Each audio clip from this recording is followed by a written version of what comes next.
I personally have $200,000 in student loan debt. All of the universities that I attended, it has afforded me a great life.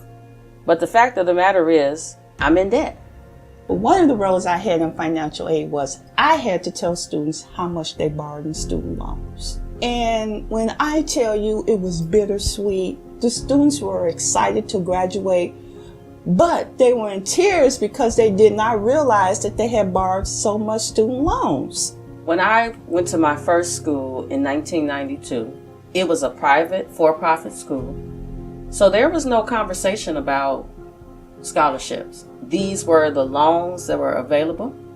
You signed here, signed there, and you were enrolled in school. And my first school, actually, it closed while I was doing my internship. And so outside of the fact that the school closed, it's a for-profit school, my credits wouldn't transfer. So I literally had to start all over again.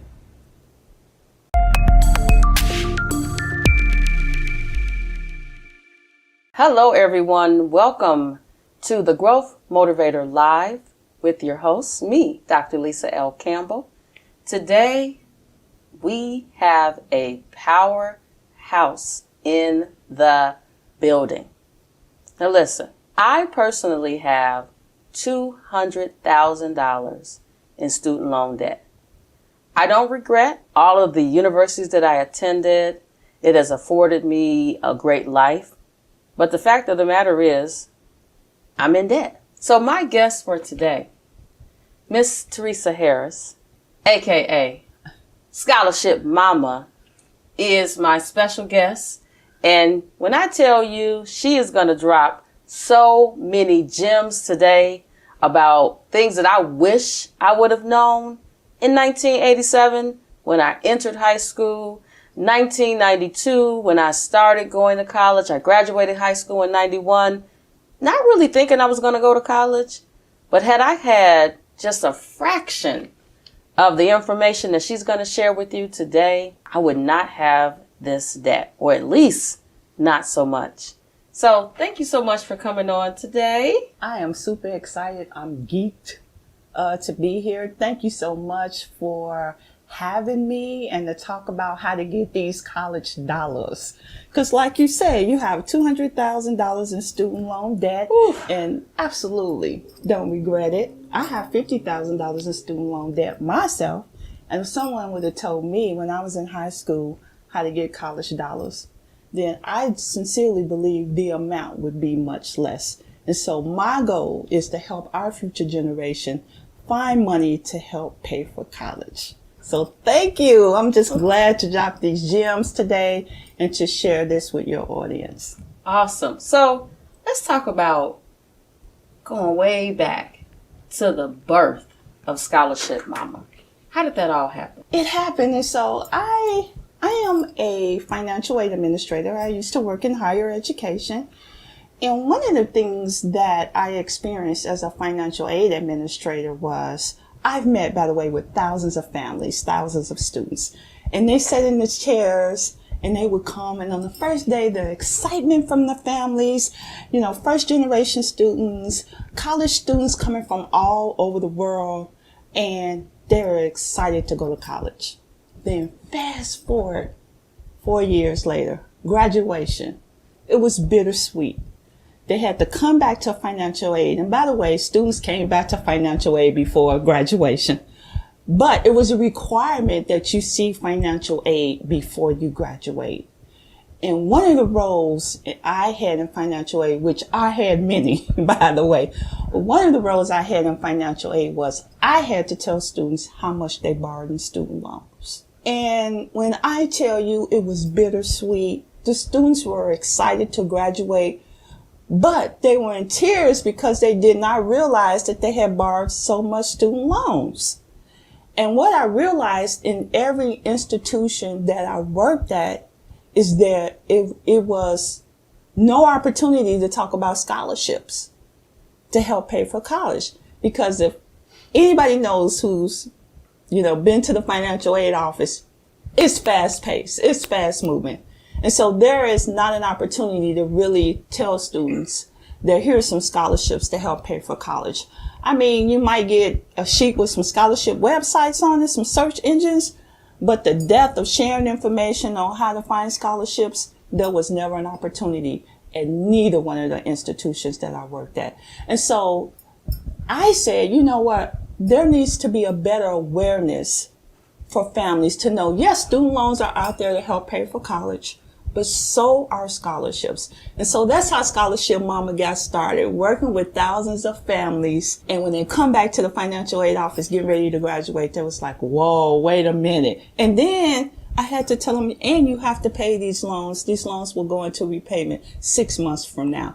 And we know that most 21-year-olds, they don't have a career yet. They do not have a career.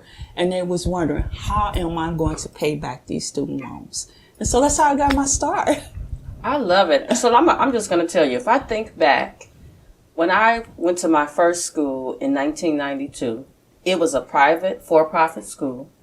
So there was no conversation about scholarships. These were the loans that were available. You signed here, signed there, and you were enrolled in school.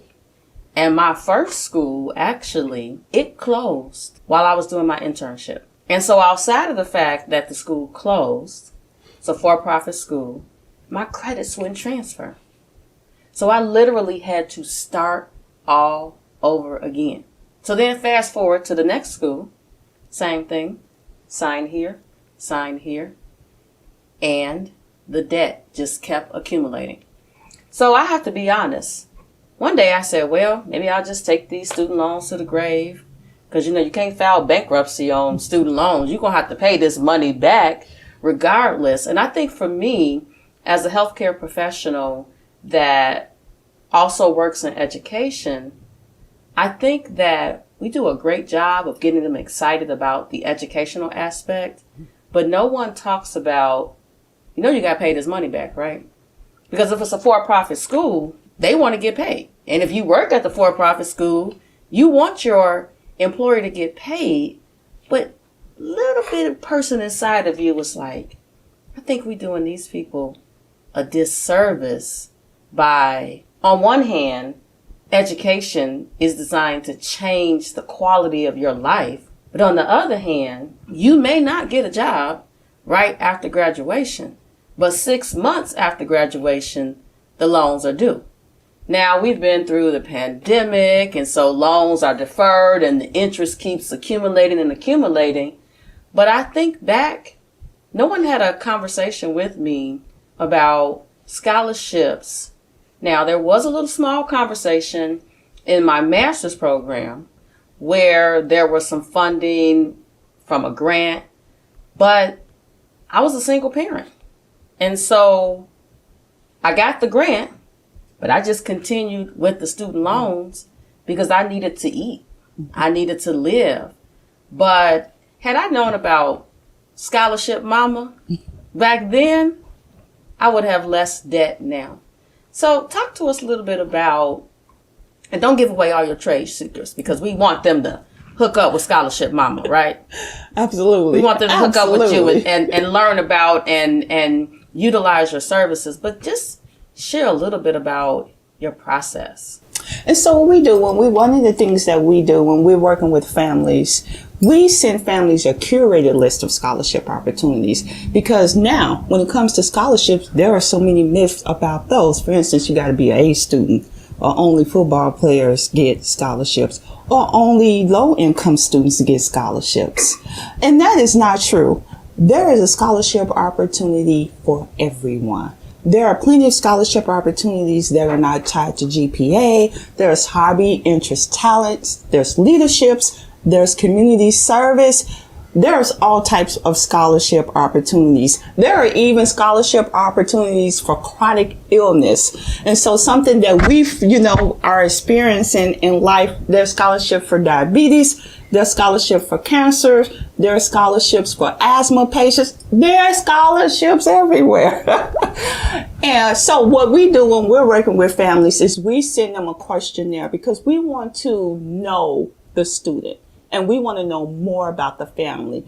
And the only way for us to find a curated list of scholarship opportunities is by asking more questions. So we take a deep dive in asking students different information and asking them about their family and what are your leadership and what are you doing in high school, your work, what are you doing there? And that's how my team go out and find scholarship opportunities for families. So it's a curated list. Now, two things we don't do, but we do not discourage families. We do not send families no essay scholarships, because basically you don't have to write an essay, right? And so a lot of people, more than usual, are applying to those scholarship opportunities. And then we don't send families no sweepstakes scholarships, because sweepstakes scholarships basically is an effort, in my opinion, to get families information to market to them. And so we don't send sweepstakes scholarship opportunities. So when families are working with us, they must write an essay. And that's one of our qualifying questions. Do your student or do your child like to write essays? Because if your child don't, then our services is not a good fit for your child, because they have to write essays. Because the scholarships that we are finding them, the scholarship provider is asking for an essay anywhere from 10 words to 1,000. And let me be clear. I have heard some students say that, 1,000-word essay is too long, too difficult to write. Well, 10 words is too, because I have tried it myself and have found great difficulty in trying to tell a scholarship provider why I need this money in 10 words or less. Well, but writing is a part of life, right? Everything you do requires you to write. So I hope that more and more students and their families are willing to write that essay, because just writing that essay is going to help with regards to them taking that next step. So if they don't meet that qualifying threshold, they don't work with you and they lose out on that money, $200,000 in student loan debt. What would you say would be one of the biggest challenges that families face that prevents them from, outside of the essay, why do they not use your services? I think actually one of the biggest challenges is that they feel, I believe it's a mindset. So when I say a mindset, our students are, a lot of families that I'm talking with, they come in with the mindset of they can't win anyway. They can't win anyway. And so when they feel like they can't win, then you automatically have excluded yourself. Also, I think students feel like they don't have enough time. And that's one of the things that we talk about, like when you work with us, we share a framework with you that will allow you to have enough time, because our students are super busy, right? They're into everything. Oh my God, I don't even know when they sleep now. I mean, they're a lot. They are doing everything. They're working. They're opening their own businesses. Then a lot of extracurricular activities. And they feel like they don't have enough time to apply for scholarship opportunities. So we changed the mindset we try to change the mindset and let them know we have a framework for you, that you will be able to do your extracurricular activities and also apply to scholarship opportunities. Because a lot of this, in terms of essays, could be repurposed. Mm-hmm. It could be repurposed. And so you very well might not have to start from word one. I love it. I love it. So you talked about mindset and, you know, we're mastermind sisters. And so, you know, we've been reading a lot of books. But one of the books that I joined before Mastermind Life was about mindset. And there's this author, Carol Dweck, who I actually had an opportunity to learn with as a part of a workshop. She talked about how your mindset can hold you back, right? So there's a growth mindset, there's a fixed mindset, and the fixed mindset, in my experience, is generational, where mama and them said this, so this is it. Mama and them weren't able to do what this scholarship mama is telling me I have the potential to do. And so when you got the mother, the father, the parent, the guardian, and then their surrounding community making them feel like it's not going to happen, they become victim to not taking advantage of what you have to offer. I know personally, in my family, there were several family members, aunts and uncles, who had bachelor's degrees. They were teachers, right? They were Chicago public school teachers. But then my parents, they didn't go to college. And I remember my grandmother telling me, you got a baby. You need to go to get a job because school is not where it's at. And so I realized that from a very young age that my mindset was different. And that has carried me for the last 50 years. So what would you say to that family or to that young college or pre-college student, 8th grade, 9th grade, that says, well, my mother didn't go to college. She said they couldn't afford it, so I'm not going to college either. I don't even see the reason why I need to go to college. Well, a couple of things. So college is a choice. There are other careers that students can go into. So those alternative careers is just as lucrative as college. And so college is not for everyone. And I say that all the time, but scholarships are. So if you do not decide to go the 2-year path, community college, or degree, 4-year path, there are some alternative careers, trades, as well as career school. The good thing about this is there are scholarship opportunities for trades, as well as career school, as well as community college, as well as 4-year college. And even military is an alternative path as well. If you decide to go to the military, then there are opportunities waiting for some servicemen or women once they leave the military with the GI Bill. And so, and I think that's old language, but pretty much there is opportunities waiting to help them pay for college as well. And so when we talk about our students, and this is another thing when I go into the college planning aspect of my business, is we want students to be in the right fit, right match, financially fit college. When we're talking about our Black and brown kids especially, we want to make sure that they're in the right environment.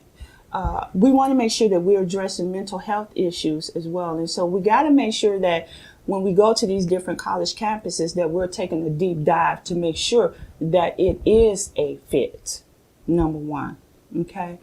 And so if we have parents who have never been to college and who is discouraging it, or just don't have a pathway, I wouldn't say not necessarily discouraging it, but they don't have a pathway of helping their child get there, then we have the high school counselors, which, by the way, we know that they are having several hundreds of students to one counselor. But there are other programs, there are my programs as well, that help, families get to the next step of whatever path that they want to take. But let's face it, in real life, it is challenging for some families when you have the student and the parent is not on the same page. And somehow the student needs to support. And that's why depending on the institution that you go with, you really have to take a deep dive, because support is the key word. And you want to make sure that whatever college or whatever career path that you decide to take, that you need that support there. And so it's important that our families, when they're looking to go to college or taking different career paths, that they don't be caught up on the experience. That's what I hear all the time. It's about the experience. Well, what is that? Because everybody's experience is different. Love it, love it, love it. So, over the years, you've helped students successfully get their scholarships. How does that make you feel? I don't know, Lisa. I mean, I got a Kool-Aid smile. I don't even know. Why did you ask me that question? Because it was just Friday. Just Friday. And all of my parents sent me the name of the colleges that their children were admitted to. It was a total of 29 colleges. A total of 29 colleges, over $15 million. Oh my gosh. And I was like, oh, wow. And it's just, I had a Kool-Aid smile on my face, because I'm just so happy to be a part of that success. You know, the students did it. My expertise was just helping them find their way in the sea of opportunities that's out here. And so I'm grateful that the parents saw that my service and my expertise could help their child choose the right fit, right match college. And I'm telling you, college decision day was May the 1st. And that whole weekend I was available. Come on, let's talk. Let's do this. And I was there for my parents, because that's a major decision, right? Going to college, choosing a college, and you got 10, 15 colleges say you accept it, but you can only go to one. And so I was there for the parents to help them through that, to talk them through that. And I want to, share really a proud moment too, because being a financial aid administrator, I was listening to my parents, and we are trained to be active listeners. And as I was talking to one of my parents, which, by the way, they gave me the okay to share this story, is that it turns out that the father lost his job. But if we know anything about the FAFSA, you complete the FAFSA, your income is based on 2 years prior. Well, when you go to college, your income is not the same. And so I said, this is what you need to say to financial aid. Here's what you need to do. You need to appeal your financial aid award letter, because the income that you put on the FAFSA 2 years ago is not your current situation. And the parent appealed it, and they got $1,000 more extra dollars. And so that was just like a proud moment. I was like, I'm so glad I'm an active listener, because we're trying to be active listeners in financial aid. And, I was just glad that that family got some additional funds. And so 29 schools, 29 universities, just a proud moment. Kudos to you. I like the fact that you encourage the family to appeal. Mm-hmm. I think oftentimes we think, well, they gave me the decision, it's final, and that's it. But you encouraging them to put the wheels in motion to do the appeal probably changed their life. It did. I love it. I love it. So, Scholarship Mama on the move. What's happening in the next couple of months, years? What goals do you have for Scholarship Mama and impacting the number of students? So 29 is awesome, right? 29 is awesome. So what are you going to be doing in the coming months, the coming year? Anytime anybody talks about college, I say, do you know about Scholarship Mama? Because, information is power, right? Right. So what are your plans for the upcoming months and year? Yeah, so I got a lot of speaking engagements coming up this summer. I'd like to say I'm going to do a summer tour. But let me tell you about this week. This week is really powerful. I'm doing a lot of things this week to propel Scholarship Mama forward. I would love to do something with our Chicago youth this summer as well. And so I have a plan for that as well. But I definitely got a lot of speaking engagements coming up this summer. And I got a huge speaking engagement coming up. I'll share it another time. But yeah, I'm looking forward to talking more about scholarships and how to pay for college. I also got going on right now my scholarship mastery program. And that program is a virtual program where every Saturday we have a group of students come to a virtual meeting, and we have scholarship opportunities for them, and we have an essay specialist who help them with their, craft their essays. Now, because it's recorded, I want to be clear, we do not write. We do not write essays. We do not edit. We give feedback to students on the essay because we want them to speak in their own words. And so that's what we're doing. So for the summer until the end of July, we have Scholarship Mastery going on. And it's a virtual program where we have high school students come together to apply for scholarship opportunities. Because finding scholarships do not stop once school over with. Families need to keep on looking for scholarship opportunities in the summer. So that's what we're doing with high school students. I love it. I love it. So listen, our listening, viewing audience, they will need to know how to reach Scholarship Momma. So tell our listeners how to get in touch with you. And so you can go to my website. That's www.scholarshipmommas, MOMMA. Trademark. Yes. scholarshipmomma.com. And then I hang out a lot on Instagram. That is, I am Scholarship Momma. I hang out on Facebook too. I do lives, by the way, every Wednesday at 6 p.m. Central Standard Time. So definitely head over there and get some great information. And I would encourage everyone to stay plugged in. I send out emails on a weekly basis. And so go to the website, actually. Go to the website, get on the email list, and then stay plugged in and get those emails. So what I heard was, I am Scholarship Momma. Facebook. Right. Instagram. Website. Subscribe to get the information. Correct? Absolutely. Awesome. Absolutely. Well, it has been such an honor to have you here today. I am excited about the number of scholarships that you are going to be able to help others procure, because I personally, again, the 200. Wait, now is there a scholarship to get rid of the student loans? I wish. I wish. Hey, maybe we'll get the $20,000 just forgiven. That would be great. That would make a dent in some people's debt. However, it will not help our youth who are borrowing student loans now. And that's why we have to encourage for our youth to find scholarship opportunities and apply to those opportunities as well. Absolutely. So thank you so much for joining me today. It has been such an honor having you here. I know this won't be the last time I will see you, seeing that we are in the same mastermind together.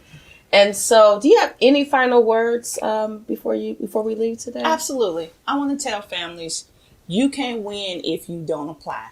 Apply to scholarship opportunities. This has been Dr. Lisa Campbell with the Growth Motivator Live. See you real soon.